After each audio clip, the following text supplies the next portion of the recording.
Правда о том, как добиться чистой посуды в посудомойке без разводов и остатков еды. Я использую таблетки Синергетик. Они удаляют даже самые сложные загрязнения благодаря энзимам в составе.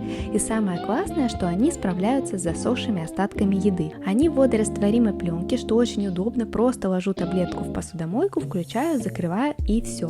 После мойки никакого запаха, налета, посуда очень чистая, кастрюли блестят, стаканы сверкают, и это без всякой химии. Кстати, они еще и биоразлагаемые, подходят для септиков, для нас это прям важно, потому что мы живем в частном доме с септиком. Вообще, если хотите, чтобы посуда сияла, попробуйте эти таблетки, будете в восторге, как и я. Артикул оставила в описании.